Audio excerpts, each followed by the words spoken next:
ওবায়দুল কাদেরকে ঘুম পাড়ানোর বিষয়ে মুখ খুললেন নায়িকা মিতু। অভিনেত্রী জাহারা মিতু নাকি আওয়ামী লীগের সাধারণ সম্পাদক এবং সাবেক সড়ক পরিবহন ও সেতুমন্ত্রী ওবায়দুল কাদেরকে ঘুম পাড়িয়ে আসতেন। নায়িকা জাহারা মিতুর স্পর্শ ছাড়া ঘুমাতেন না ওবায়দুল কাদের, এমন শিরোনামে একটি সংবাদ মাধ্যমে খবর প্রকাশ হওয়ায় বিষয়টি নিয়ে মুখ খুললেন জাহারা মিতু। মঙ্গলবার ৩ সেপ্টেম্বর ফেসবুক ভেরিফাইড পেজে দীর্ঘ একটি স্ট্যাটাসে প্রতিক্রিয়া জানিয়েছেন মিতু। তিনি লিখেছেন, ডিজিটাল যুগে সবকিছুর রেকর্ড থাকে। আমার বাসা থেকে বের হওয়ার সিসিটিভি ফুটেজ যেমন থাকবে, আমি কোথাও গেলে সেটারও রেকর্ড থাকবে। কল লিস্টেরও রেকর্ড থাকে। এসব বুঝে শুনে নিউজ করতে হয়। দেশের সর্বোচ্চ একজন মন্ত্রীকে মন্ত্রীপাড়ায় প্রতিদিন ঘুম পাড়ানোর নিউজ কোনো মেয়াদোত্তীর্ণ সবজি সেবনের ফলেই লেখা যায়। এর থেকে হাস্যকর নিউজ আমি আমার বাপের জন্মে দেখিনি। সত্যিই দেখিনি।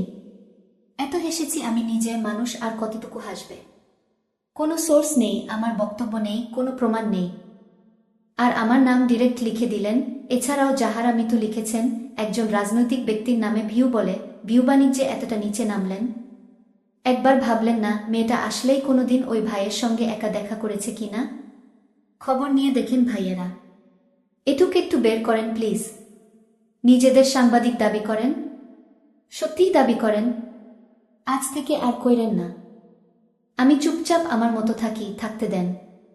কবি তো নীরবই ছিল, মুখটা খুলাইলেন কেন? সুন্দরী প্রতিযোগিতার মাধ্যমে সবিজে ডেবিউ হয় জাহারা মিতুর। উপস্থাপনা থেকে টিভি নাটকও করেছেন।